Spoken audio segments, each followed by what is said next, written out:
ایک بات آپ کو سنانی ہے، ذرا تھوڑی غور کریں. جو لوگ طریقت کے رستے کے مسافر ہیں نا، ان کو ذرا جلدی سمجھ آئے گی اس بات. بابا فرید الدین گنج شکر رحمۃ اللہ تعالیٰ علیہ کے ایک مرید تھے، حضرت جمال الدین ہانسوی. بابا صاحب کو مرید سے بڑا پیار ہو گیا. وہ ہانسا کے رہنے والے بابا صاحب پاک پتن کے، تو وہ بیچارے اکیلے بھائی تھے، والد بھی فوت ہو گیا تو ماں بوڑھی تھی. بابا صاحب نے ان سے کہا کہ تو پاک پتن آ جا. کہنے لگے حضور ماں نہیں اجازت دیتی، اگر آپ کہتے ہیں تو آ جاتا ہوں. تو بابا صاحب فرمانے لگے اگر نبی پاک نے ویس کرنی کو بلایا ہوتا تو میں بھی تجھے بلا لیتا، لیکن نبی کریم علیہ السلام نے انہیں نہیں بلایا تو لہذا میں تجھے بھی نہیں بلاتا. لیکن پیار بڑا تھا تو بابا صاحب کہنے لگے چل تو پاک پتن نہیں آتا تو میں تو تیرے گاؤں آ سکتا ہوں. 3 سال بابا جی مرید کی خاطر اس کے گاؤں میں چلے گئے. ان بھی پیٹو جاندے مرید کی خاطر، پر مرید پجاروں والا ہونا چاہیے. اگر ہی وہ تو پھر انہوں نے راہ اوکھا لگتا، پھر مشکل ہوتا ہے. چلے جاتے ہیں اب بھی چلے جاتے. ماڑا ہے تو انہوں کہنا تو جمعرات آئی سویرے 8 بجے. ہاں تو کدھر آ گئے؟ تگڑا ہے تو انہوں کہنے تو بڑی لیٹ آیا، تو راتی خواب بھی آیا تھا میری. خدا بندہ یہ تیرے سادہ دل بندے کدھر جائیں؟ فقر بھی جاری ہے، شہنشاہی بھی جاری. میرے بھائی سنے، بابا صاحب نا اس نے جب یہ بات کی تو مرید نے ناراض ہو گیا، وہ لڑائی ہو گئی، گربان پکڑ لیا، جھگڑا ہوا، بات بڑی دور گئی. اس طرح کی بات کرتا میرے حضرت کے بارے میں، میرے جیسے کئی میں وہاں کام پہ رکھا دوں. جب وہ بڑی بحث ہوئی، بات محلے میں علاقے میں پھیل گئی، دنیا نے سن لی تو شیخ شرف الدین تک بھی پہنچ گئی. اس طرح جھگڑا ہوا ہے. لوگ سو گئے عشاء کی نماز کے بعد. حضرت صاحب نے نا سر پہ کپڑا لیا، اس عیسائی کے دروازے پہ دستک دی. وہ باہر آیا، فرمانے لگے لوگ تو سوچ سمجھ کے ملازم رکھتے ہیں، تو نے بھی تو سوچ لیا ہوگا تبھی تو مجھے آفر کی ہے. تو اپنی آفر پہ قائم ہے؟ واقعی مجھے رکھ لے گا اور 6000 دینار دے دے گا؟ کہنے لگا جا بابا کام کر اپنا. فرمایا نہیں، تو نے اتنے لوگوں میں بات کی، اتنی بحث ہوئی، تو قائم ہے؟ کہنے لگا میں تو قائم ہوں، پر آپ نے نہیں قائم رہنا. فرمایا میں سوچ سمجھ کے آیا.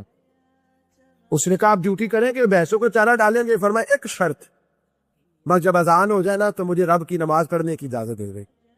باقی صبح شام جو تو کہے گا. اگر اس غریب کی بیٹیاں بیائی جائے تو مجھے اور کیا چاہیے؟ اس کی 6 بیٹیوں کا بوجھ ہے اس کے سر پہ، تو مجھے رکھ لے. اللہ اکبر. وہ کہنے لگا چلے پھر میرے ساتھ خط بندگی کر لے. آج کل ہم کام کرتے ہیں، اس زمانے میں خط بندگی ہوتا تھا، غلامی کا خط. قاضی شہر کے پاس، یعنی اس کا خیال تھا کہ چلو اس کام کی بات کروں گا تو باہر جائیں گے. فرمایا چلے میں تیار ہوں. قاضی تک گئے، طے ہو گیا، 6000 دینار دے دیے.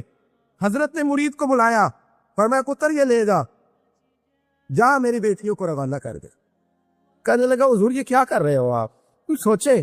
فرمایا جا جب تجھے بیٹا بنا لیا تو پھر میری پوتیاں تو لگتی ہیں نا، میرا حق تو بنتا ہے نا. جا کے ڈیوٹی کر، ان کو بیاہ دے. بات پھیل گئی.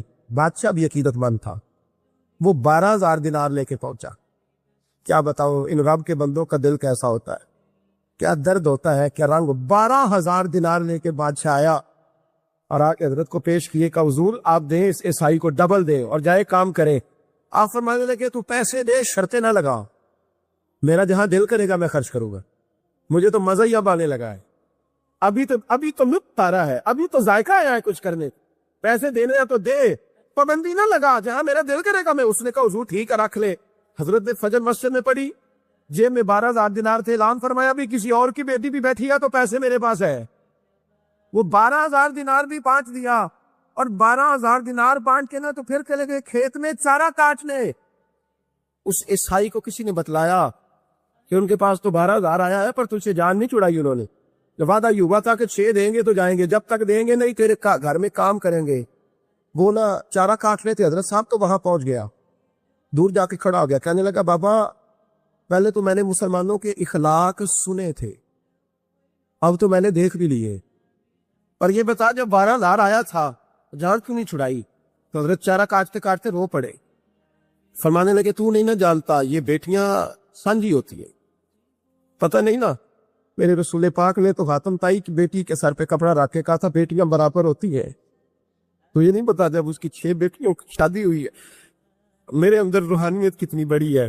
فرمایا پھر 12000 آیا ہے تو 2-4 بچیاں پھر گئی ہیں. یہ نہیں پتا میں اندر سے راضی کتنا ہوں، میں تیری نوکری کرتا رہوں گا، پتہ نہیں اللہ کتنی بیٹیوں کو بیاہ دے گا. اتنا رویا وہ عیسائی کے پیروں میں بیٹھ گیا. کہنے لگا بابا میں نے تیری مخالفت کی ہے، پر تیرے قریب آ کے پتہ چلا ہے تو بہت ان کے اخلاق کا مالک ہے، اور اگر تیرا یہ مقام ہے تو تجھے اخلاق سکھانے والے محمد عربی کی شان کتنی ہے جی۔ امام مالک کے پاس ایک بندہ آیا، اس نے کہا حضور میں درزی ہوں، ایک ظالم بادشاہ مجھ سے کپڑے سلواتا ہے، میں تو ظالموں کا مددگار نہیں نا، ایک ظالم بادشاہ مجھ سے، حضور میں تو مددگار نہیں نا ظالموں کا، جو فرمایا ظالموں کا مددگار بھی ظالم ہوتا ہے، تو کپڑے لے کے آتا ہے میں سی کے دے دیتا ہوں، ذمہ داری نہیں صحیح ہے۔ ایک آدمی دکاندار ہے، اس سے کوئی بندہ چیز خریدنے آئے گا تو تھوڑی کہے گا میں نے نہیں دے دی، تو دے گا۔ کوئی بندہ اگر کسی شخص سے کوئی کام کہتا ہے جو اس کی فیلڈ ہے، اس کا شعبہ ہے، اس کا معاش کا وہ سلسلہ ہے، کہتے ہیں یا رسول اللہ صلی اللہ علیہ وسلم ظالموں کا مددگار بھی ظالم، حضور نے فرما دیا۔ تو امام مالک سے بندے نے مسئلہ پوچھا، دل کی تختی پہ لکھنے والی باتیں ہیں، کہا حضور میں درزی ہوں، ظالم کپڑے سلواتے ہیں، میں تو مددگار نہیں نا۔ امام صاحب کہنے لگے نہیں، مددگار تو وہ ہوگا جو تجھے سوئی دھاگا فراہم کرے گا، تو پورے کپڑے سی کے دیتا ہے، تو خود بہت بڑا ظالم، تو پورے سوٹ سی کے دیتا ہے، تو بہت بڑا ظالم خود ہے۔ مددگار تو وہ ہوگا جو تجھے دھاگا دے گا، جو تجھے بٹن دے گا، جو تجھے نلکی دے گا، جو ظالم سے اتنی نفرت ظلم کر کے بنتا ہے۔ یہاں تو ہمارے زمانے میں ہیرو بن جاتے ہیں لوگ، ظالم ہیرو ہے، لوگ اس سے ڈرتے پھرتے گھومتے پھرتے، اور بہت سارے کم مزاج لوگ اس کے پیچھے آنکھ باندھ کے پھرتے ہیں۔ ظالموں کی مدد کرنا، ظالموں کے ساتھ رہنا، یہ ظلم ہے، ظلم، یہ زیادتی ہے۔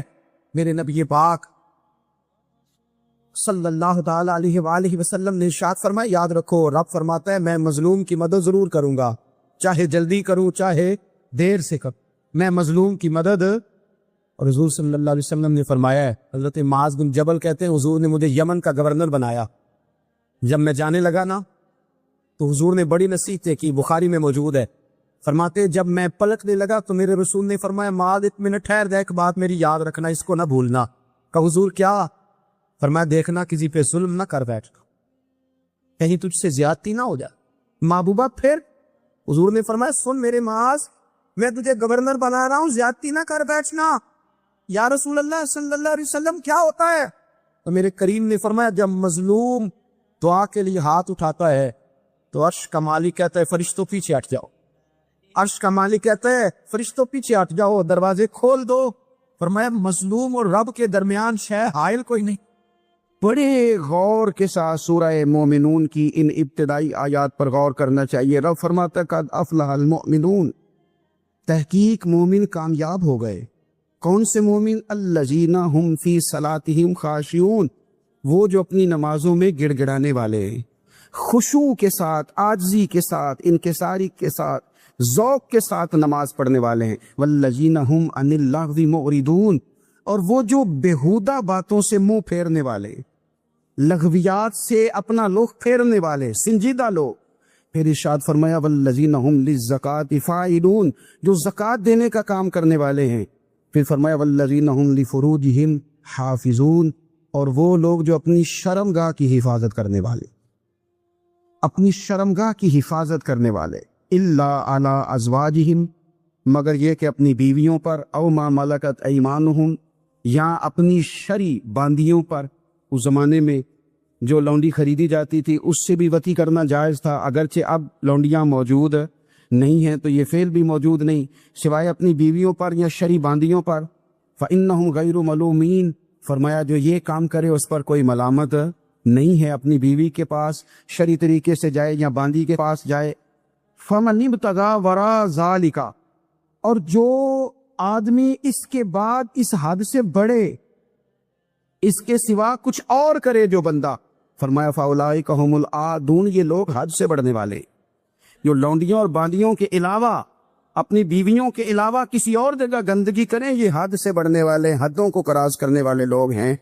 پھر ارشاد فرمایا والذین هم لاماناتہم وعہدہم راعون، اور وہ جو اپنی امانتوں اور اپنے وعدوں کی رعایت کرتے ہیں، امانتیں ادا کرتے ہیں، وعدے پورے کرتے ہیں، اور وہ لوگ جو اپنی نمازوں کی حفاظت کرنے والے ہیں، جن میں یہ خوبیاں آ گئیں۔ میرا رب فرماتا ہے نماز میں خشوع وضو حاصل ہو گیا، فضولیات سے بچ گئے، زکوٰۃ ادا کرنے والے بن گئے، شرمگاہ کی حفاظت کرنے والے بن گئے، امانتیں عہد پورے کرنے والے بن گئے، اپنی نمازوں کے محافظ ہو گئے۔ اللہ اکبر، قربان جائیں۔ مالک فرماتا ہے اولئک هم الوارثون، یہی لوگ تو وارث ہیں، یا اللہ کس چیز کے؟ فرمایا الذین یرثون الفردوس، یہ لوگ جنت کے وارث ہیں، یہ جنت کے وارث ہیں یہ لوگ، ہم فیہا خالدون، اور فردوس سے جنت سے نکالے نہیں جائیں گے، ہمیشہ ہی جنت میں رہیں گے۔ یہ آیات اللہ کا مطالبہ بھی ہے، یہ آیات صحابہ، اہل بیت، اولیاء اللہ، ان تمام کی سیرت کا عکس بھی ہے، اور سب سے بڑھ کر سیدہ عائشہ صدیقہ فرماتی ہیں یہی تو آیات ہیں جنہیں اچھی طرح سمجھ لو گے تو تمہیں مدینے والے کے اخلاق بھی سمجھ میں آ جائے، حضور کے اخلاق بھی تمہیں سمجھ میں آئے۔ بڑے غور کے ساتھ سورہ مومنون کی ان ابتدائی آیات پر غور کرنا چاہیے۔ رب فرماتا ہے قد افلح المؤمنون، تحقیق مومن کامیاب ہو گئے۔ کون سے مومن؟ الذین ہم فی صلاتہم خاشعون، وہ جو اپنی نمازوں میں گڑ گڑانے والے، خشوع کے ساتھ، عاجزی کے ساتھ، انکساری کے ساتھ، ذوق کے ساتھ نماز پڑھنے والے ہیں۔ دیکھیں قرآن نے یہ نہیں کہا شروع میں کہ وہ لوگ اپنی نماز پابندی سے پڑھتے ہیں، بلکہ فرمایا وہ نمازوں میں عاجزی کرتے ہیں، وہ نماز میں خشوع کرتے ہیں، خضوع کرتے ہیں۔ نماز ہم بھی پڑھتے ہیں، ڈھیر سارے لوگ ہیں جن کا یہ مطالبہ ہے کہ میرا نماز میں دل ہی نہیں لگتا۔ پہلی بات تو یہ ہے کہ دل نہ بھی لگے تو نماز پھر بھی پڑھنی ہے، اور دوسری بات یہ کہ دل لگانے کو بھی تو کچھ انسان کے پاس چیزیں ہونی چاہیے نا، کوئی ضروریات ہوتی ہیں۔ سب سے پہلی بات یہ کہ مسئلہ نماز کا نہیں، مسئلہ اہمیت کا ہے۔ آپ نے اللہ تبارک و تعالیٰ کی ذات کی، رب کریم کے جلالت کی جتنی زیادہ اہمیت اپنے دل میں محسوس کر لی، اتنا ہی نماز کی طرف توجہ آپ کی بڑھ جائے گی۔ آپ سادی سی مثال ہے، غور کر لیں، جتنا آپ اپنے استاد کو پروٹوکول دیتے ہیں، جتنی عزت کرتے، اتنا ہی وقت پہ آپ ان کے پاس پہنچ بھی جاتے۔ اگر آپ کے دل میں اہمیت نہیں ہے تو آپ ٹال دیں گے، اور جس استاد کی اہمیت ہے اس کے فون کی گھنٹی بجتے ہی فون بھی اٹھایا جائے گا، اور بات پوری مکمل بھی نہیں ہوگی تو کہا جائے گا جیسے آپ کہیں گے، اور جو وقت وہ دیں گے ان سے 10 منٹ پہلے پہنچنے کی کوشش بھی کی جائے گی۔ بس سمجھ لیں دل لگنے نہ لگنے کا مسئلہ نہیں، اہمیت کا مسئلہ ہے۔ آپ جتنی اپنے مالک کی بارگاہ کی اہمیت سمجھ لیں گے اتنا ہی وقت پہ مسجد آئے گی، اتنا ہی شوق سے نماز پڑھے۔ دوسری بات، نماز کے ترجمے پہ غور کریں۔ آپ یقین کریں اگر نماز کا ترجمہ ہمیں آ جائے نا تو ہمیں تو یوں لگے کہ ہم تو اپنے مالک کی بارگاہ میں عرض و معروض کرنے حاضر ہوئے۔ یہ سورہ فاتحہ ہی دیکھ لیں آپ، حضور فرماتے ہیں، رب فرماتا ہے سورۃ فاتحہ آدھی میری ہے آدھی میرے بندے کی ہے۔ جب اس نے کہا الحمدللہ رب العالمین الرحمن الرحیم مالک یوم الدین ایاک نعبد و ایاک نستعین، جب یہاں تک وہ لفظ کہتا ہے تو یہ حصہ میرا تھا۔ اس نے اپنے رب کی تعریف کی، اور جب کہا نا اس نے اہدنا الصراط المستقیم، اب بندے نے التجائیں شروع کر دی۔ اس نے کہا کہ مالک بھی تو ہے، رحمان بھی تو ہے، رحیم بھی تو ہے، عبادت بھی تیری کرتے ہیں تو مدد بھی تو تجھی سے مانگنی ہے نا، اب مہربانی فرمانا اہدنا الصراط المستقیم، ہمیں سیدھا راستہ دکھا دے، صراط الذین انعمت علیہم، ان لوگوں کا راستہ دکھانا جن پر تو نے انعام کیا ہے، غیر المغضوب علیہم ولا الضالین، ان کے راستے پہ نہ چلانا ان پر تیرا غضب ہوا، جو گمراہ ہو گئے ان کے راستے۔ تو نماز میں جب ترجمے پر آپ کا غور ہوتا ہے تو آپ کا تو دل خود بخود لگ جاتا ہے، شوق پڑ جاتا ہے آپ کا۔ تو اتنی چیزیں ہم زندگی میں یاد کرتے ہیں، تو اگر ترجمہ بھی نماز کا یاد کر لیں اور پھر شوق سے پڑھیں تو آپ یقین کریں طبیعت کھنچی چلی آئے گی۔ ہمارے یہاں کچھ لوگ نماز پڑھتے ہیں پر بڑی لاپرواہی سے پڑھتے ہیں، کبھی ادھر دیکھتے ہیں کبھی ادھر دیکھتے ہیں، کبھی بال سہلاتے۔ وہ میں نے دیکھا ہے سجدے جا رہے ہیں تو سیانے سیانے بندے کبھی کپڑے کو چھیڑ رہے ہیں کبھی جگہ کو چھیڑ رہے ہیں۔ میرے نبی کریم صلی اللہ تعالی علیہ وسلم نے فرمایا ان لوگوں کا کیا حال ہے جو اپنی نماز میں نظریں آسمان کی طرف اٹھاتے ہیں، رکوع سے اٹھے تو اوپر دیکھنا شروع کر دیا، کیا حال ہے ان کا۔ اور پھر حضور نے ایک موقع پر تو سختی فرمائی، فرمایا جو نماز پڑھتے اپنی نظریں آسمان کی طرف اٹھاتا ہے وہ باز آ جائے، ورنہ ایسا نہ ہو کہ رب اس کی آنکھیں ہی چھین لے، باز آ جائے اس کام سے۔ خشوع کے ساتھ نماز پڑھے، عاجزی کے ساتھ نماز پڑھے، اس کا دل لگا ہوا ہو نماز کے اندر۔